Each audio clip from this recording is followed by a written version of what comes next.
episode was brought to you by New Black. They are redefining retail with Eva, a contextual commerce platform that unifies inventory and order management, POS, in-store apps, promotions, loyalty, and clienteling into one seamless system. This is Eva, this is New Black. And today I'm here in Manchester for another episode of our Europe's Retail Evolution series in partnership with Shoptalk Europe.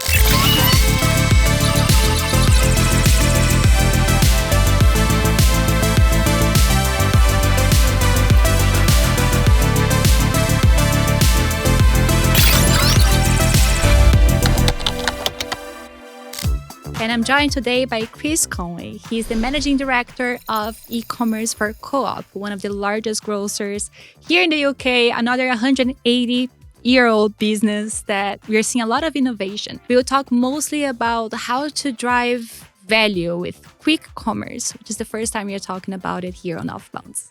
Let's go to the episode, and here in the show notes, you're going to see the links for discounts for Shoptalk Europe. Here's Paula Macadi, and this is episode 62 of my show. Welcome to Offbounds. Chris, it's a pleasure to be in Manchester here with you. Welcome to Offbounds. Thank you so much. Pleasure to be here. Well, I was just telling you that's a very interesting city. I should come back in the summer. You should. It's much better in the summer, but equally there's a charm about it in the winter as well. And you missed the rain today, so you're very lucky. Yeah, well, it was raining a lot in Lisbon, so we switched good weather. Well, we are here to talk about something that is very exciting. I think it's the first time you're talking about quick commerce here on Offbounds. But before we get into it, could you explain to our audience that is pretty global, so they might not be so familiar with Co-op, but what is the business and the scale of what we're going to be talking here? Yes, of course. So the Co-op is a very old business here in the UK. So we've been operating for over 185 years. Predominantly we're a food retailer, so a grocery retailer, but we also operate a funeral business, a legal services business, and also an insurance business. We also operate in the wholesale grocery space as well. So from a group turnover perspective, we turn over about £11.5 billion. Of that, about £8 billion is grocery. Oh, wow. So how many stores are we talking about? At the moment, we have about 2,500 of our own Co-op stores, so they're company owned. We also have about 100 franchise stores. And we also service about another 1,400 other cooperatives in the UK that have Co-op above the door. We also service them, and we also deliver Co-op product to about 4,000 independent convenience stores as well. Quite a large scale.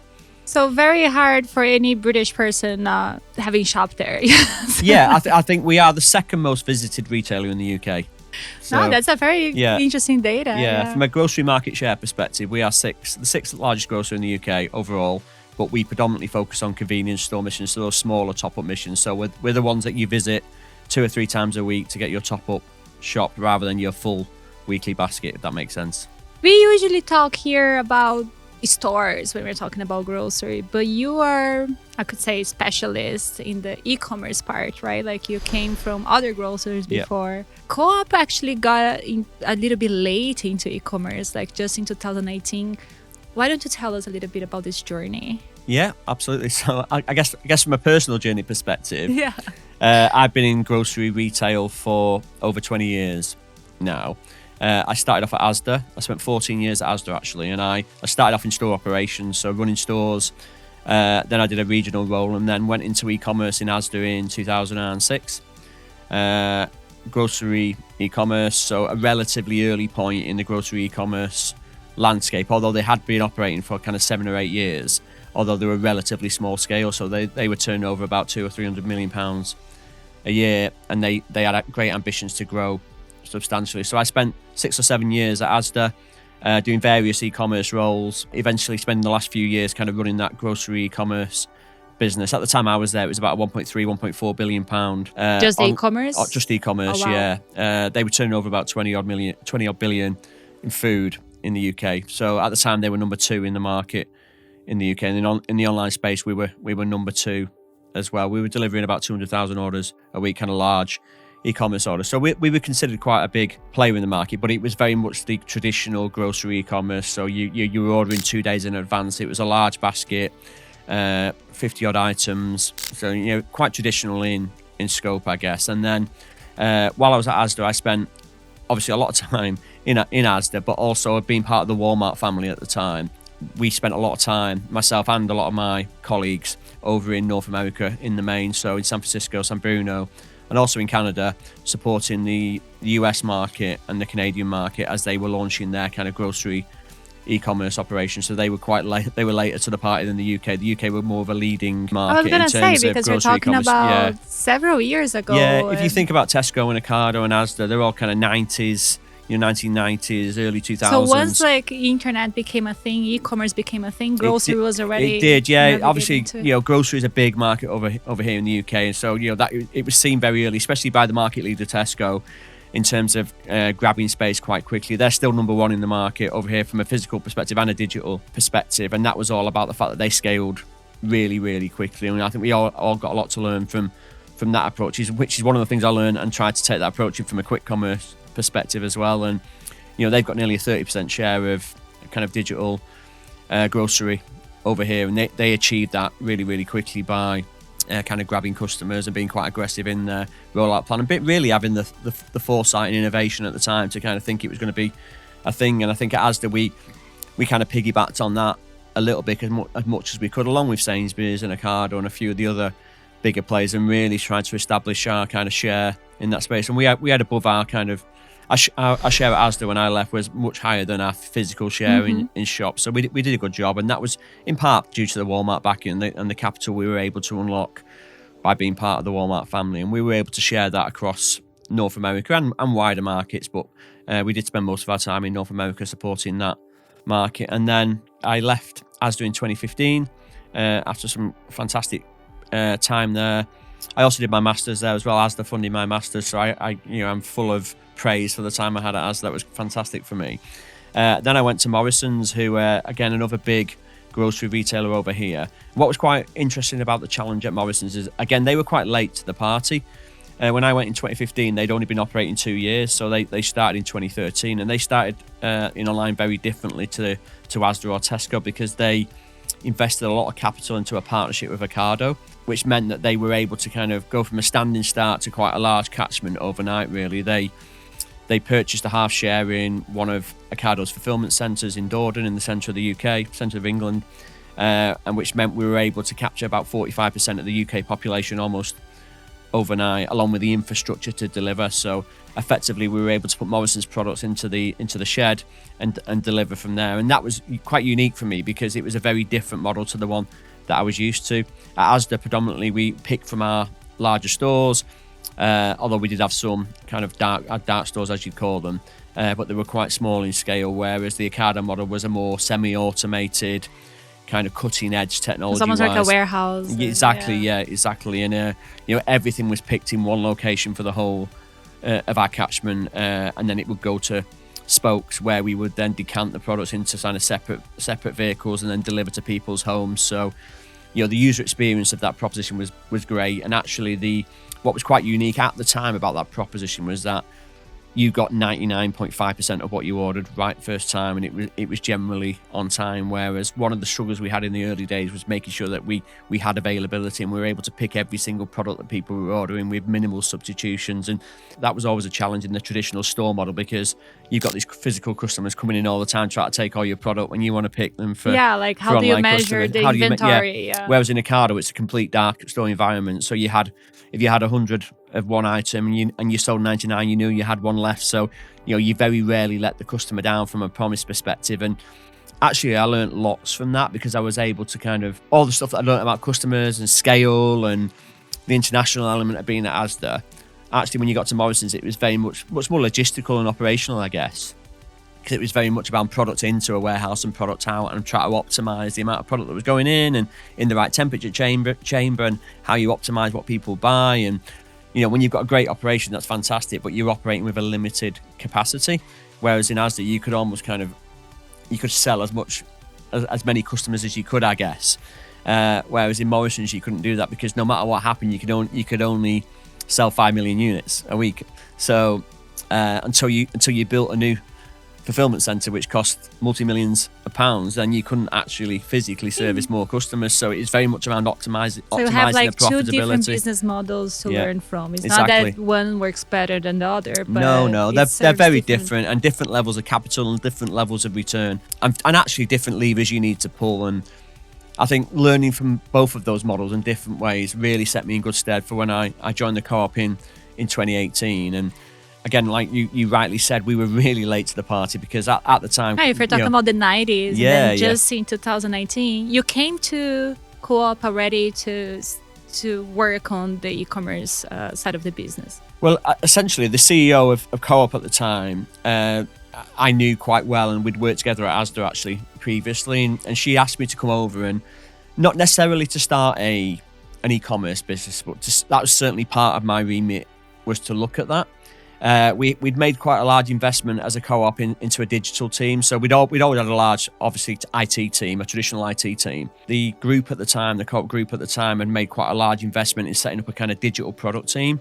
It was a separate building, a different way of working, a real kind of modern focus. And the idea was they were going to build products that were going to revolutionize how co-op did business. And predominantly that was focused on the stores and, improving the technology in the stores and the product that our colleague used in stores. So my role joining the co-op was twofold, really. One of them was to make the most out of this digital technology that we were building and make sure the investments the business units were making into the product teams were bearing fruit. They weren't just building stuff that was really cool, but we couldn't actually use from a store perspective. Yeah. So I was kind of the go-between, really, between the business and the technology teams and the product teams. So it's my job to kind of interpret the prioritization and what we really needed to make some money and really improve the experience for our customers, and then translate that in such a way that the product teams could really kind of get behind some cool product and innovation and deliver some really good stuff that'll add value, that kept the kind of coffers flowing, really, and the investment flowing. And so that was half my job. The other half of it was to look at the opportunity around e-commerce, and I think we quickly knew that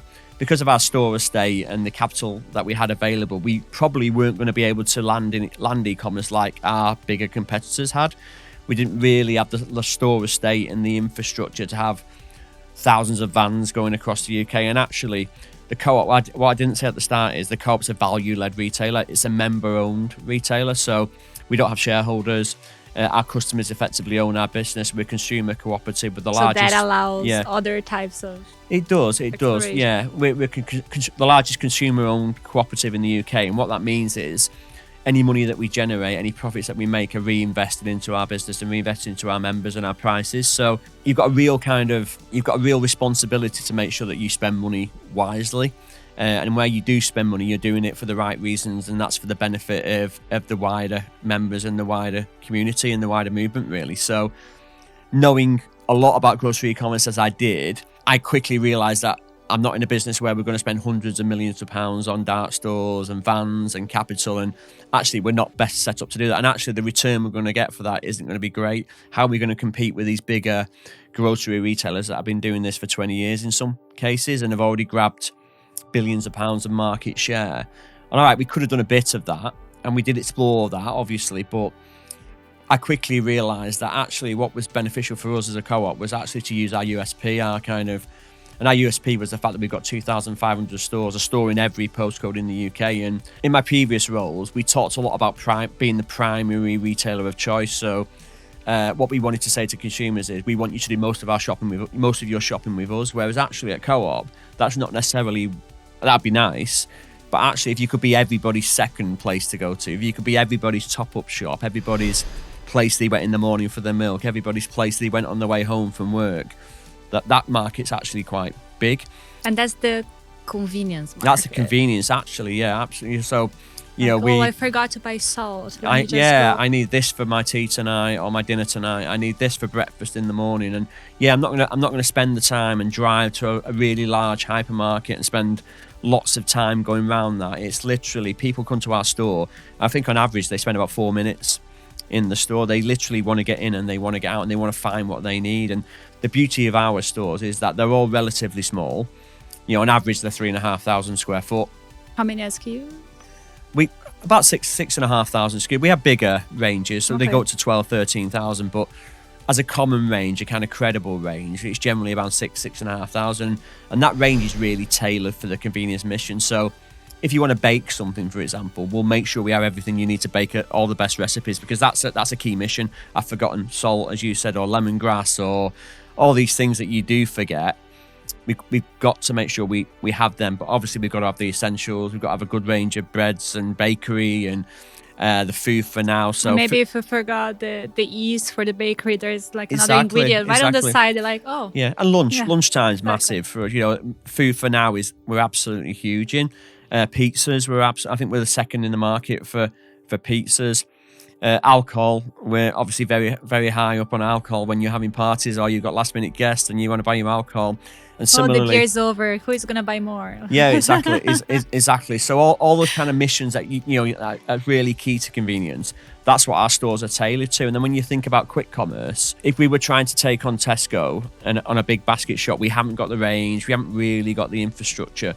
But what we can do really well is effectively those missions that you would physically go into a store for convenience. If you wanted those online, if that was available online, we would be best placed to service it. And at a time in 2018, that wasn't available online. You couldn't just go on your app and order something from the local store. That just wasn't a thing at the time. So having spent quite a bit of time in Co-op, engaging the senior leadership team, engaging the board, engaging our membership council, and engaging our members, one of the things was key is that there was a market for this. That it was really just about how can you do it so you don't waste loads of money but actually still bring that value to consumers and to our members. You basically did an exercise of understanding the gap in the market and how you could serve it. And then the next step was to find how operationally you could do that and still be profitable. Exactly, yeah. And that involved us kind of, as you do doing a business case, looking at a P&L, we looked at every aspect of that in terms of, we already had a product team, as I've already mentioned. So one of the cool things I got to challenge them on is actually, if we were to build an e-commerce website, how would we do it? How would we lay it out? And don't look at Tesco or Asda about how we do it. Maybe look at McDonald's, for example, or look at Domino's, or wherever you order a pizza and you want to be really quick.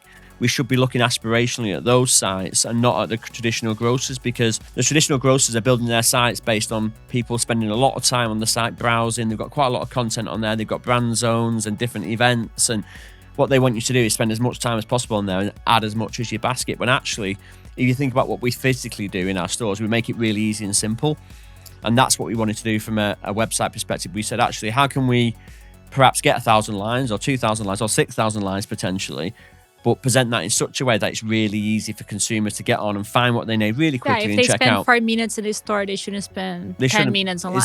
Exactly that. And we didn't want to put onerous steps in at the checkout to try and get them to add stuff to the basket, when actually they just want to get in and out. And that was the real challenge. Did you know how quick you wanted to be? When you realized it was a quick commerce? No, we just said quick? We just said quick. Yeah, we didn't kind of define it. So again, back in 2018, no one was doing same day delivery. So same day was quick. Obviously, we quickly realised over the 2 or 3 years after that actually quick meant now, like ASAP. And at the time, in all honesty, I probably thought within a couple of hours would be super quick, and that would do the market for 2 or 3 years. But I was quite wrong about that. I think COVID accelerated the need to be a bit more rapid than that. But what we quickly did in 2019, actually, we built a direct-to-consumer proposition. We worked with a third party on the kind of OMS back end, but we third party meaning like a supplier. Okay. We bought an off-the-shelf e-commerce platform. Okay. We integrated that with our own systems, and actually what we did, either by accident or by design, I'll say by design, but our core legacy business was going through a major technology upgrade. We were doing a SAP integration, so we had lots of legacy systems, and we were doing a lot of the heavy lifting around SAP. So we weren't in a position to do any heavy lifting from an e-commerce perspective. So therefore, I was able to get this separate team to build a composable architecture, a cloud-based composable architecture. Agile as you needed it to be. Yeah, it was built on a kind of Microsoft cloud environment that we already had. We built all those API integrations with our legacy systems, but we were also able to build them into the new SAP integration system ahead of time as well, so that was kind of effortless in the future, and it just made sense to do that at the time. And we weren't really sure how innovative we were being. It just felt the right thing to do and the most sensible thing to do. But it sounds like by your excitement, it feels like you were living in a startup world, but in a very traditional company. Yeah, that's exactly how it felt. And when obviously, having led large teams at Morrison's and Asda, 100 plus colleagues, I came to Co-op and I was on my own for a period of time. And actually, it was really beneficial for me to spend some time on my own because I was able to invest in what I thought, what I believed in. And I was able to network and spend time with the leadership team. The time that when you're running large teams, you don't generally get or have because you're always concerned with today and tomorrow and the end of the month and the end of the quarter and the end of the year financially. Task by task. Yeah, exactly.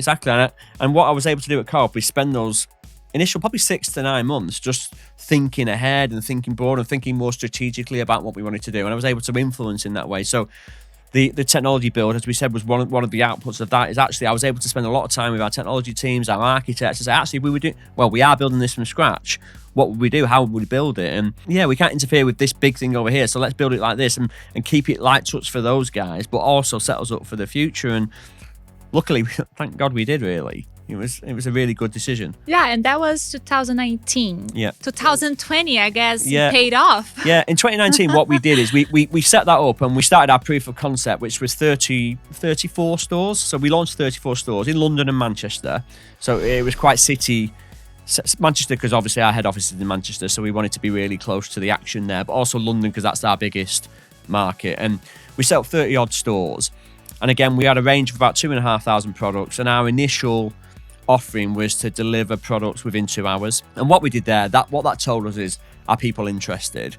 If they are interested, how much do they spend? How many items do they buy? Because our in-store basket's around £10. That's a convenience basket. And online, you want it to be higher than that, clearly, to make it more profitable and make it more effective. And actually, what we realised is people do spend a lot more online. And I knew that anyway from my Morrison's and Asda days. So you know why? In Morrison's and Asda, the in-store basket was £24-25, but online it was £75-80. So about three times the size. And in the convenience space, it's similar. It's about 3 times the size. So instead of being £10, it's about £30. And that's what we needed it to be. And that was a hypothesis I had that factor would still work in convenience, and it did. And there's a number of reasons. One is there's a minimum order value. So we don't let people spend under 15, for example. So that cuts out some of the you can't just pop in for a newspaper and pop out. So you've got to make it worth your while. But also, if people are taking the time to order, generally the missions that they're focused on are things like a meal for tonight or the top-up shop. And also they'll think about what I'm doing in the morning, and I may as well get this for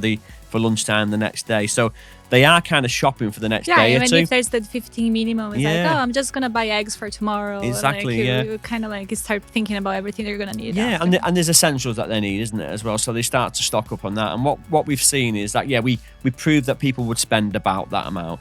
Obviously, we looked at the financials in terms of the margin that we would make as well. We also looked really clinically at how we would do it operationally. How do our colleagues that are normally oversimplifying it, they normally open the shop, they serve the customers, and they shut the shop. And then suddenly they have a lot of orders coming in. They have these orders coming in. So how does that interrupt the day? What kind of tasks do they do? How do we move around the tasks that they would normally do so they can be free at the really busy times? And we didn't really know when the busy times would be. Would it be in the morning? Would it be at lunchtime? Would it be in the evening? So you started with how many stores? 34 originally, so you get a sense. But in parallel with that, we also started working with Deliveroo as well. Initially, we started a 10-store trial with Deliveroo, and by the end of 2019, we had 100 stores live on Deliveroo. And that was a slightly different trial in that we had about 150, 200 products, and that was predominantly focused on alcohol, kind of confectionery. We believed that was a kind of the last minute kind of thing, and because of the commercials around working with a partner, where you have to pay them a commission, we were quite careful in the size of the products and the kind of the price point of those products that we would sell on that. And very quickly we had these two different models where they were both quick commerce, but one was a bigger kind of range full of basket, and one was a more kind of traditional, I've really just forgotten, I need some booze for tonight kind of mission. And that was quite a late night mission and quite a high basket mission. And this was a bit more broader, actually. I think we started seeing people were buying for their breakfast, they were buying for their lunch, they were buying for when the kids got home from school, and they were buying in the evening as well. And we learned from that actually that was the way to go, by having a broader range, a broader appeal. It isn't just about tobacco and alcohol and chocolate. It is about actually people want to do the full shop. And some people were spending £100 and some people were spending 20, but I think we learned a lot from that trial. And then, in January 2020, before COVID really got hold, we presented back to the board our findings of the proof of concept, which was this is amazing. We think we can do a really good job of this. We think we can land 500 stores over the next 3 or 4 years if we do a really good job. We think we can expand our proof of concept e-commerce platform. The operations was already profitable. Yeah, Like I mean, broadly speaking, yeah. I wouldn't say it was profitable after the 34 stores, but we knew exactly that with scale, with a bit of scale, that we could make that profitable, and operationally there was something in it. And we still had lots to learn, but and one of the things was how much did it cost us to deliver as well, and what's the average distance, and how long does it take us to pick, and how long does it actually take for a courier to get to the store and pick it up, and all the things were unknown before we really trialed them. So trialing them just kind of said, actually, they do take about generally 15-20 minutes to get to the store, and most of the time we picked it on time, sometimes we hadn't done, so we learned from that. How do we change our operation so we can fix that? We are picking 95% of what people order right first time, but how can we get that even better by getting live inventory feed? So we kind of took a list of all this stuff that said, actually, to make it perfect or better than it is now, we need to do this long. We're still working our way through that list, if I'm completely honest. But all the learnings we took from that, we were able to present back to the board and say, let's invest in this proposition and grow the team. And by that point, I was working with maybe 6 or 7 individuals. I'd hired 5 or 6 people that I really trusted from previous roles, and we were kind of rolling with it. And we were doing lots of roles, if I'm completely honest. And I was marketing and operations and. As you're doing like startups, you were the founder of a startup. Exactly, yeah. So it was quite a 24/7, but it was super fun. It's probably the most fun I've had in my life at a role. And obviously in January we did this presentation and secured some extra investment to scale the proposition. And then in March 2020, COVID hit. So everything shut down. People stopped going out. They didn't want to go to stores. And obviously the question came back to me is, I know you wanted to get to 500 stores in the next 3 years. Can we get to 500 stores tomorrow, effectively? And we quickly did some rejigging of our finances, looking at our priorities, and we quickly targeted 1,000 stores that year. So rather than doing 500 in 3 years, we said, let's get to 1,000 this year. And we did that probably by about the July or August of. I think like that gave you amazing competitive advantage compared to other players, because if you could deliver in 2 hours and they were delivering in 2 days during COVID, it's not like that people can go to the store just easily as it used to be. Like you say, we enabled 1,000 stores on our own platform, and we also effectively replicated our proposition onto Deliveroo as well, and did 1,000 stores on Deliveroo. So between our own site and Deliveroo, you had access to quite large parts of the UK had access to really quick groceries at a time where people weren't really feeling comfortable going out. And if you remember back though, I already talked about the limitations of Morrison's and operating in that dark store environment. And this is well publicised, but Ocado at the time were doing really well. And the problem that Ocado had during COVID is they just weren't able to, if they could have tripled their capacity, they could have filled that capacity. They just weren't able to do it. Their order value went from £100 to £150 overnight, and they were having to kind of limit the traffic to their site. And, they did tremendously well, obviously, but their limitation was the fact that they were limited. And actually, the likes of Tesco and Asda and Morrison's did a tremendous job in trying to leverage their store estate, where all of a sudden people stopped going into their stores. Their delivery network was full because they only delivered shopping through their vans, and their vans were suddenly full because no one wanted to go out. So how else are they going to... And what they did a good job of was enabling click and collect. So click and collect really took off in the UK from a grocery perspective during COVID, because the larger operators found that as a way of kind of utilising colleague hours in store that previously would have been serving customers. They started picking, and obviously customers were more comfortable coming to the store to collect the shopping rather than going in. Shopping, but still, our bit really niche in that was we could still deliver, and our capacity was almost endless in terms of the fact that we weren't bound by this kind of physical capacity of vans. We were working with lots of different couriers across the country. We were able to kind of flex that up and down quite quickly. We weren't really stuck with different times of the day or different temperature chambers. We could deliver anything you ordered, really. And really, it was about how much product can we get into the store, how can we change our operating model so the colleagues knew what they were doing at any one time. That was the tricky bit.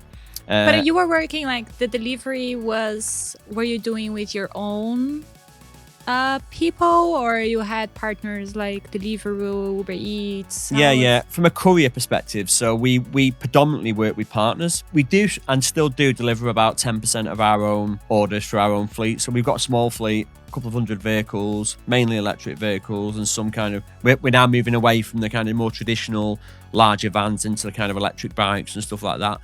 as well as our orders are kind of started to prove out. But we've always, even since the start of the proof of concept, predominantly worked with partners to deliver, and that wasn't a thing that grocers did at the time. It was just, again, that was a timing thing where there was this emerging trend in the market, and you'd seen takeaways doing it for a long time, and I always look at McDonald's and the demand for it. Yeah, right? obviously, when I did my career overview earlier on, I talked about Asda and Morris's. I actually started my career in McDonald's. So I did the grad scheme at McDonald's for a few years and ran some McDonald's stores. And I've always looked at that business as a real kind of forward thinker in terms of quick service. And the way that they've done quick commerce is phenomenal. They've really, if you've been to some of their newer stores where they've got a real kind of, this is something that we need to do much better on actually, is the way that they've set up the store so the riders don't get in customers' way and they're able to service riders really quickly. And I always took innovation from the drive-through concept of McDonald's in that they saw this way of getting consumers through quickly when consumers didn't really want to come into the restaurant and sit down. They just want to kind of pass by, and if you can pass by without getting out of your car, I know it's commonplace now, but at the time when I worked there 20 years ago, it was still relatively new, and McDonald's were the ones that leading that charge. You didn't have a Costa or Starbucks or a Krispy Kreme or anything like that drive through at the moment. It was just McDonald's. So I've always looked at them throughout my time in Co-op to say actually they're the ones we should be following, not the grocers. And I think if we think like a consumer, it actually needs to be as convenient as possible. And when I've said to the team as well, when I talked about sectors and e-commerce penetration, and we talk a lot about the UK having a large amount of grocery e-commerce here, but the penetration of e-commerce is still only maybe 13, 14%. Pre-COVID, it was 7%, and it had been stuck at 5, 6, 7% for a long, long time. Big market, but still relatively small from a penetration perspective. If you compare that to books or electronics or those other sectors which have got a much larger e-commerce penetration, you say, well, what's the difference? Why is the penetration not higher? And my personal view why penetration is not higher is because historically, retailers haven't necessarily wanted you to shop online, so they haven't thought really with the consumer first in mind. They've said, actually, we know we need to service online, and our customers want to shop online, but how can we do it in a way that suits us? How can we make it as profitable as possible? How can we deliver the right amount of ambient goods, chilled goods? How can we get them to pick a slot when we're not really busy by lowering that slot price? So yeah, there are many situations that I don't shop more online just because it sucks. Yeah, like exactly. I just prefer going to the store because I haven't had a good experience shopping online. Yeah. So if you solve that for me, I would just shop online. The challenge to my team at the time, especially the new people that we brought in, was imagine a grocery world where you just let customers do what they want to do in an online space, like they do in a physical space. And could penetration be a lot higher than it is now? And if it was a free-for-all and it was just as easy as going to a store, penetration might be 30-40% by now. And I think that's still something we're grappling with. But what we've seen during the period between, obviously, a startup, as you said, having 0% penetration of a Co-op, most weeks we're at 8 or 8.5 or 9% of Co-op food sales from an online perspective. From a standing start 4.5, 5 years ago, it's pretty good, but we know it's 20%, we know it can be 25%. We just need to get better, like you say, at making sure it doesn't suck. Because, if I order something, it's got to be 100% right. If I want it in 25 minutes, it's got to be there in 25 minutes at the place that I said it is. And it's got to be the right experience as well. I'm not saying it has to be all singing or dancing. And, one thing we used to obsess about in my other businesses was that doorstep experience. That, we felt that was really important and a bit of a kind of USP. If my Asda driver could be much friendlier and nicer than my Morrison's driver or my Tesco driver, that might persuade me to shop from you again. And I think it does. In a quick commerce space, I don't think that's detail, in quick commerce, I don't think it's that important. I think what's really important is that I get what I order and I get it on time. Clearly, I don't want my driver to be rude, and it needs to be a nice experience. But I don't. It needs to be quick. So I need to get it and I need to be gone, because that makes it more efficient for them and more efficient for us. And then we don't have to pass any costs on to the consumer, and we can allow them to choose. So, it needs to be quick and efficient rather than massively over exuberant and friendly at the doorstep, I think. I was just, while I was at NRF in New York, I was looking at some consumer data. And from 2023 to 2024, there was an increase of how much consumers were willing to pay to have orders quicker. So in 10 minutes or so, they say it's a global consumer research by Capgemini, but they say they were willing to pay 9% of the order value to get things quicker, which is 50% more than it was in 2023. Sure, yeah. And I think people value convenience, don't they? And I think we've seen it. So we've done lots of studies, both internally and looked at market data. And one of your earlier questions was what's quick and is it 2 hours, is it same day? And I thought it was same day probably 6 or 7 years ago. Then I thought it was 2 hours. Then I thought it was an hour. And now it's what? What is quick for you? I think about 30 minutes would be quick. And I think what we saw during COVID is we got a lot of startups enter the market, and they were all over the place, and they were And they got billions and billions. Yeah, they got billions of funding, and since then most of them have gone away. And what made you successful and they didn't? Like, I think we just did it in a responsible way. I think obviously we've got the benefit of having our fixed store estate. So we've done many business cases, and I've looked at hundreds of different properties across the UK around dark stores and following the model that the startups did. And I was under a bit of pressure during COVID to look at that model because it was attracting all that investment, and it was deemed to be the right thing to do and maybe deemed to be the future. And no matter what spreadsheet I looked at or what P&L I looked at, I couldn't see a way to make that work. And I think we've already got 2,500 mini warehouses across the UK. We know that consumers are shopping differently. And we know that if we have 1,000 people a day into that shop now, in 10 years' time, there's not going to be 1,000 people walking in that shop because they're going to shop differently. So if we continue to do what we're doing, we might end up shutting that store down because it's not going to be viable. But actually, if we change with consumers or even ahead of consumers, we can make that shop viable for the long term. And obviously, that shop will look very differently than it does now. It looks very different now than it did 5 years ago, but it'll look immeasurably different by 2035 when people are shopping completely differently. And if I think about our convenience stores, they've generally been built on things like alcohol, as I said earlier on, tobacco, newsagent. They were our big missions. We were obviously, if you want a newspaper or a magazine in the morning, we were the place to go. If you wanted to get cigarettes, we were the place to go. If you think about those categories, they're not the categories that you want to be in at the moment. They're not the growth categories. We know that tobacco is in decline quite significantly, and it's had a bit of a mini revival with vape. But and again, alcohol too. And alcohol too, as the younger generation are not as maybe into alcohol as maybe previous generations were. And newsagent in particular, if you think, back years ago, you were going to the local newsagent and you might have 20 foot of different newspapers, and that's shrinking and shrinking and shrinking. So as I said earlier on, we've been around 180 odd years. If we want to be around another 10 or 15 years, we've really got to start to think, and we are doing, absolutely, we're doing a great job of it actually. Not me, I mean our business, our insight team, our whole food team. We're really looking at how consumers are going to shop in 2035, and our stores will look completely different. And quick commerce is a massive part of that because we've got to offer a different level of service. And I mentioned McDonald's before, but the way our store layout is, we've already got hatches now in some of our stores where couriers can kind of drive up to the front of the store and take the shopping without even coming in, so they're not disrupting any of the consumers.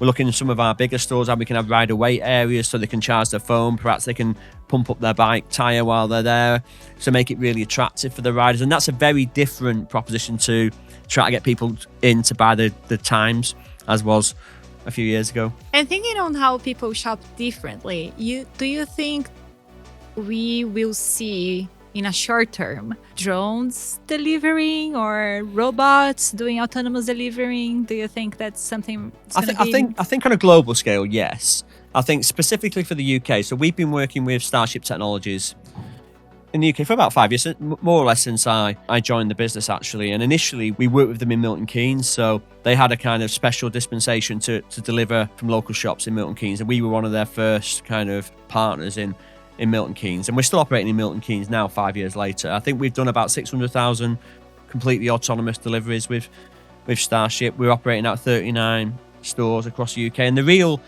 limiting factor in terms of why we aren't operating in more locations is more a regulatory one. So there isn't a act of parliament that dictates how robots can operate, how autonomous vehicles can operate on our streets at the moment. So the locations we are in, we've had to do a lot of work with Starship Technologies and the local governments and the local councils to pass bylaws and do lots of different things. And we're operating successfully with those robots in all those stores. We've also been lobbying government along with Starship for a number of years about how we get a more kind of broad brush regulation across the UK. So that, I mean, the quick answer to your question is, yeah, I can absolutely see autonomous deliveries from a on the ground perspective, so a robot perspective, being commonplace now and in the near future. But it doesn't work for all deliveries. So what I was saying about autonomous deliveries is they're on the footpaths at the moment, so they've got to contend with traffic, as in other people, dogs, that kind of stuff. That takes time. And I still think the quickest way for you to get delivery is actually from a human. So if I was to order from my local co-op, the quickest way I could get that product would be for someone to go on a bike and bring it to me.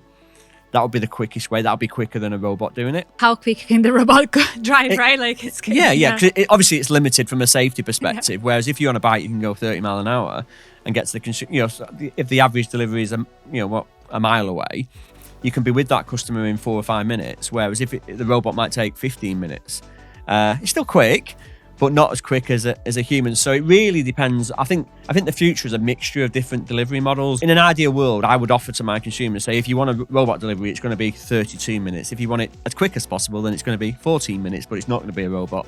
And actually, if you want it in 3 hours' time, perhaps you can have it delivery for free, because we'll just deliver it however way we choose. I can't wait to have a drone coming on my window and deliver me. The drone in the UK is a bit more difficult, again, because of regulation. We're quite a small island, and we've got quite a dense air traffic space.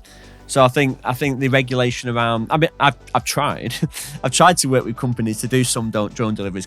I'm really interested in it, and I think actually there is opportunity for that in the UK. I think more immediate. It's probably in places where it's a bit more vast, like the US and Australia and places like that, where I think drone delivery is pretty commonplace in Australia now, around prescriptions and the outback and stuff like that. I've seen lots of videos on that, and I think where you've got that available airspace and kind of not many people underneath you, I think it's much safer to do it. But yeah, I think there's good options here, especially in more rural locations and rural villages where you can get stuff to people really quickly. I can definitely see where that. There's like a lack of labor too, where you can just exactly. I'm a big believer in autonomous delivery, and I've seen it in action. I've been very close to it and seen it in operation.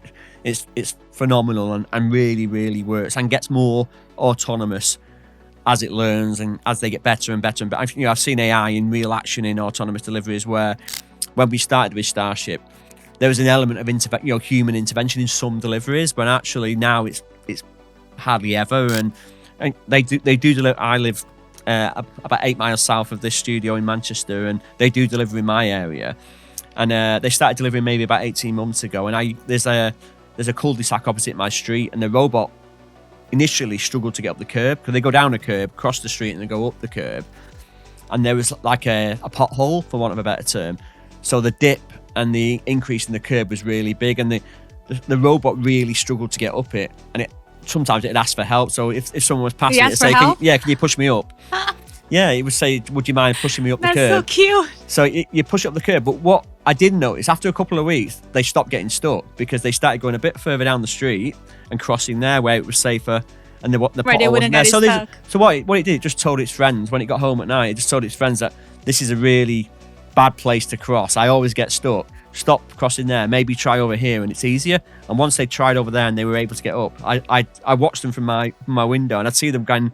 They'd take a slight detour, maybe 5 meters down the cul-de-sac, and then they'd cross there because it was easy. And that's very cute. Yeah, it's cute and it's fascinating. And the cutest thing about the robots actually is at seasonal times. So at Christmas, and at Christmas we dressed them up as kind of reindeers, and they would they play different tunes when they deliver. So they're really cute, unique, and I think people love them. Families love them, children love them. So it's really nice. Well, I'm moving to the UK next month, so I might have to try it. You should try it. Yeah. I'll send you the locations where you can go and try it. But yeah, we're really keen to kind of expand our relationship with Starship, and hopefully very soon you'll be able to order from our co-op website and get an autonomous delivery in many more locations than you can now, which would be great. Can't wait. Yeah. And one thing that, we are here because soon we'll be in Barcelona, right? You'll be on stage for Shop Talk Europe, and you talk about optimizing e-commerce fulfillment and delivery in grocery.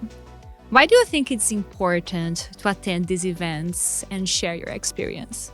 I think it's really, I'm going for my benefit as much as everybody else's. So clearly, I'm really excited to share what we've learned. And, I'm a big believer in talking about the stuff that we've done and really shouting about it, because once you've done it, like I said before about Tesco, starting the e-commerce market, I think they were first movers and they benefit from that. And I think we've done that in quick commerce. So I'm not worried about sharing the great things that we've done. I think we should be proud of it. I think the team should get a lot of credit for what they've done, and our organisation should get credit for for backing us. So I'm really excited to share that, and it makes me happy to hear people ask me questions about it, and I enjoy talking about it. So that we can see how enthusiastic you are. That's really good. But obviously, I'm looking at other ways that we can do different things, and I think we've already proven that we can be very innovative and move really quickly in this space. So the quid pro quo of me going there is actually to listen to other retailers and find out what they're doing, understand how they're operating in this space, especially across Europe, which I don't get much visibility of, being UK based predominantly now. So in my previous roles, I did do a bit more travel, but in Co-op I don't really do that. So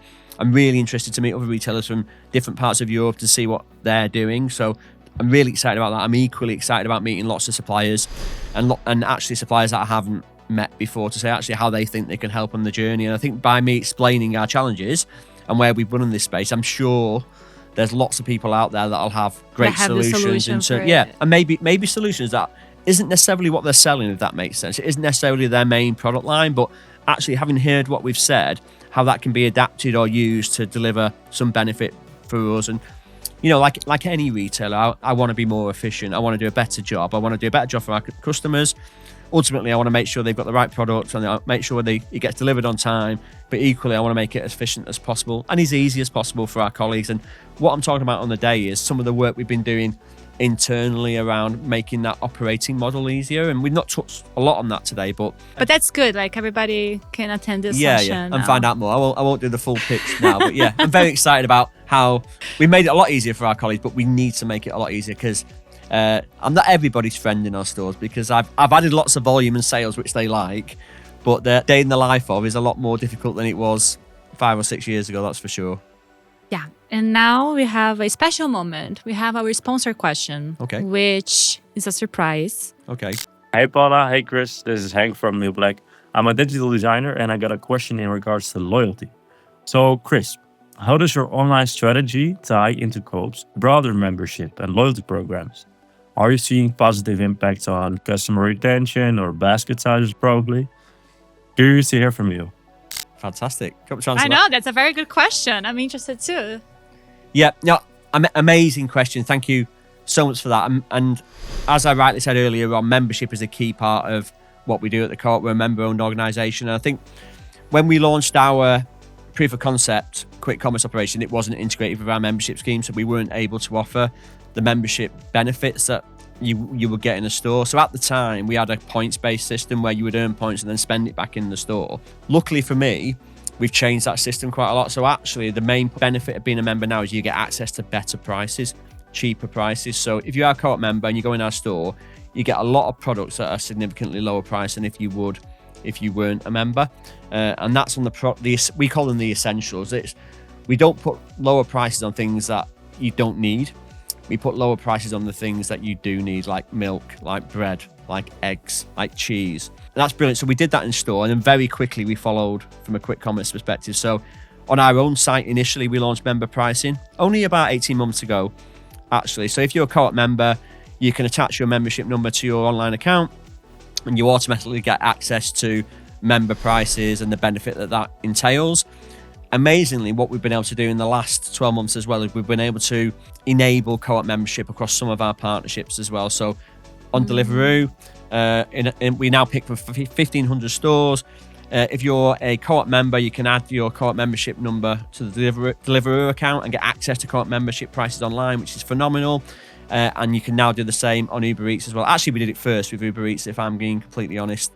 And Uber Eats were amazing in integrating that proposition. So for over a year now on Uber Eats, you've been able to get access to Co-op member prices. So what that effectively means is, like any loyalty scheme or membership scheme, if you join that membership scheme, you're our most loyal customer. So you spend more, you shop more frequently, and your basket's higher.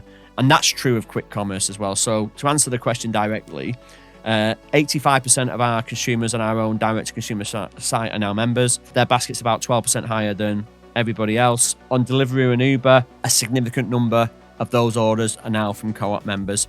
And we're seeing the same behaviour there. We're seeing a higher basket, a much higher retention rate on those partners as well. Because obviously when they're shopping partners, you've got a choice about where you shop. It's a bit like a marketplace or a high street, right? And one day you might shop Co-op and the other day you might shop another competitor. By being a Co-op member, we are retaining much more customers on those platforms, and therefore we're seeing a higher retention rate, therefore we're seeing a higher frequency of shop because they shop more frequently. So yeah, we're seeing a much bigger part of their wallet. And obviously we're also able to leverage the power of that data across the different touch points from a Co-op membership perspective. So we know that if a Co-op shops in a store, they shop with us on our direct-to-consumer website, they might shop on Uber, and they also might shop on delivery. And we've now got that information, and we can communicate to that customer for the benefit of them. So we can say, nice. So now you have all the data combined. Yeah. We realize that if they do shop all those channels, then if we're going to offer them a voucher or offer them some information, we'll offer them information about all those channels or all those things, rather than just say, come into store and spend £5, because maybe they've never been in a store. And actually I've already said Uber's been our longest partner, and what we've seen out of our membership data from Uber is that actually I think about 10% of our members that are shopping on Uber have only ever shopped Co-op on Uber. So that's great news for us, because we're attracting a new customer set. And as a member-owned organisation, if you speak to our group CEO in the lift, one of her biggest goals is to get our active membership base up to 8 million. So 18 months ago, our active membership base was 4 million people, and we'd not really been able to move that for about 3 or 4 years. As we stand today, it's about 6 million. So we've added about 50% new members. Quick commerce is a big part of that. Our Co-op Live Arena is a big part of that. Our activation at festivals like Glastonbury is a big part of that. So, we've got this movement now, and this real kind of really exciting thing that actually, by enabling membership across all our channels, it's really driving people in. And I think out of the people we've driven on quick commerce, the membership we've driven on quick commerce, nearly 50% of those consumers are under 30, which is exactly the kind of consumers that we want to attract, really. Chris, we needed like 4 hours for this interview for me to ask all the questions I want. Okay. But we'll have to save it for Barcelona. Yes, of course. So let's all see you on stage in Barcelona in June. And just to finish this interview, I have some quick fire questions. Okay. Are you ready? Yes, sure. One word to describe your leadership style. Good. I'd say hopefully empowering, I would say. It's a good mixture of inspiration, but also kind of getting people along and getting the culture right, I think. Good. If you had a limited budget, your dream e-commerce innovation? I've got to say sustainable commerce. So sometimes we make decisions for the right decisions to make a bit of money, but I think if I had an unlimited budget, I think the right thing to do in the long term, because you can think much longer term, would be like the sustainable e-commerce, so green deliveries, carbon neutral, recyclable packaging, that kind of stuff. If you could do that, I think you'd be on a big winner. I love that. Profitability or market share first? Market share. Growth. Definitely, because profitability comes then. That's why. All right. I know that's important, but yeah, growth first. What is your one tip to prepare for Shop Talk Europe? Do your homework, understand what you need to learn and who you need to meet, because it's all about networking and finding out about new things, I think. All right. And one e-commerce prediction you are certain of for 2030? I think a lot will change. I'm really probably most excited about social commerce and how, especially grocery, because that doesn't really happen here in the UK or in Europe actually. So I think integration into social commerce, TikTok and WhatsApp and stuff like that, I think is going to be really interesting. So I'm quite keen to get on the front foot with that. Oh my God, that's the next topic for the next Shop Talk. Ah, cool. Yeah. Amazing. One thing most people don't know about you. I live with lots of women in my life. So I've got 2 daughters, my dog, and my wife. So I spend my life. I've got loads of stuff that people don't know about me, but I wouldn't share it on here. No worries. Chris, thank you so much. Let's enjoy a little bit of Manchester now and see you in Barcelona. Great. Yeah, see you then. Thank you so much.